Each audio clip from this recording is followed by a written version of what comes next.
I'm Arnel. And I'm Tyler, and welcome to the show. DC Rebirth is coming up, and it's going to wrap up the New 52 that DC has launched for the last 4 or 5 years. And there's a lot of good stuff, and there's a lot of bad stuff. But what we want to focus on today are what we call the gems of the New 52, the things that we thought turned out great.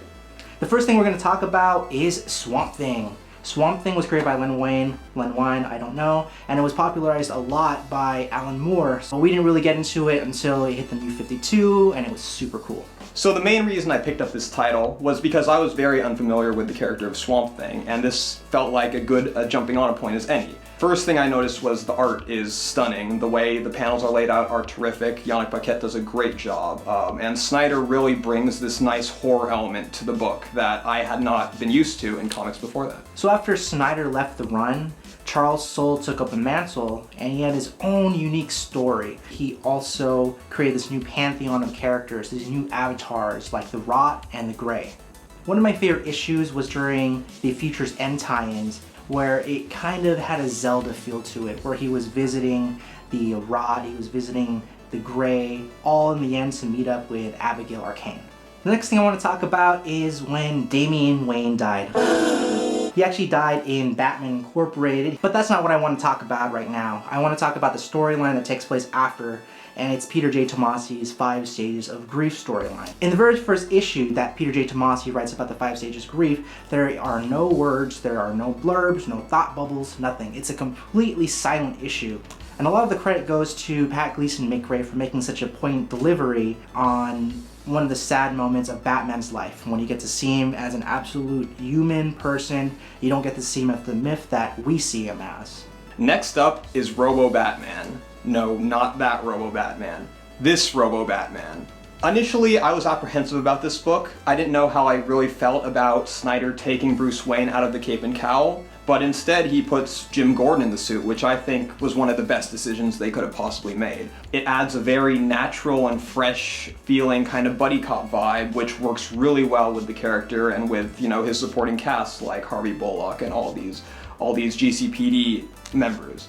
So if one of the reasons you decided to not pick up this book is because you didn't like the idea of Bruce Wayne not being Batman and all these status quo changes, don't worry, it's temporary, and I highly urge you to take another look. Next thing I want to talk about is Wonder Woman. I call her Wo-Wo because it's fun. One of my favorite parts that drew me to the comic book was Cliff Chiang. Cliff Chiang does an amazing job with the artwork, and he sometimes does these one-offs for different issues as well. Unfortunately, he doesn't stay on it for the majority of the Wonder Woman story. But aside from the artwork, Brian Azzarello brings a freshness to the character as well. He really explores the pantheon of heroes and gods and villains, and very much is like a Greek tragedy in itself. In this story, Wonder Woman is protecting the son of Zeus, and throughout these fights she has to face numerous villains and gods and goddesses, and eventually Wonder Woman has to kill the god of war. So when Jeff Johns ended his run on Green Lantern, he wrapped everything up in a nice little bow. He went as far as to tell all of the stories, you know, how every Lantern, Kyle Rayner, John Stewart, Hal Jordan, was going to eventually end up. So you would think there wasn't much for Robert Venditti to do when he took the reins from Johns.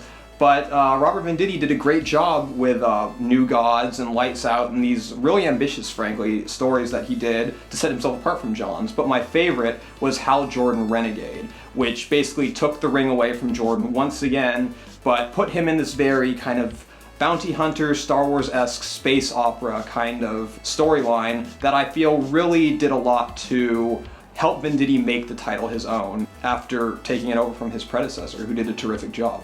Now we turn to Action Comics. The New 52 iteration of Superman in Action Comics, Morrison puts the Big Blue Boy Scout at his point of origin, and we get to see Morrison build up the character's mythos from the ground up. He takes the Man of Steel and he basically pits him against his longtime antagonists from the Fifth Dimension, namely Mr. Mxyzptlk and, in this case, the evil Vindictivix. If you know anything about the Fifth Dimension, you know that an attack perpetrated from the Fifth Dimension onto the Third Dimension hits it at multiple points of space-time. So, what Morrison does is he has Vindictivix not only attacking Superman in the present, but he has him attacking him in the past as well as in the future simultaneously, in pure Morrison style. I won't get into too much detail here, but suffice to say, This was one of my favorite runs from the New 52, hands down, and Morrison does a great job of bringing a fresh, unique storyline to the character, a character which I feel is very easy to get wrong or to make boring.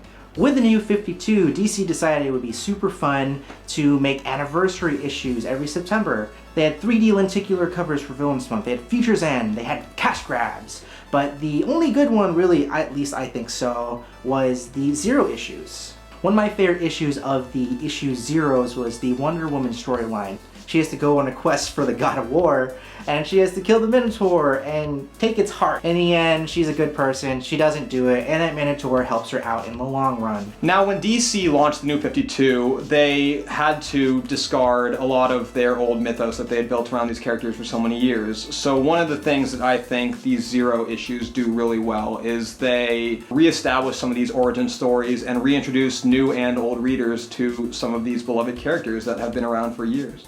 So those are a few things that we loved about the DC New 52. For me, it was a launching pad for me to start reading a lot of comic books.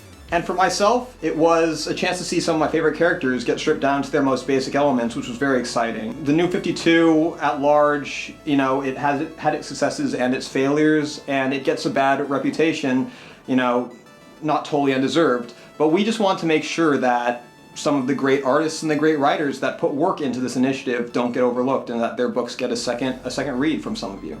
Thanks for watching. Thank you. Excelsior!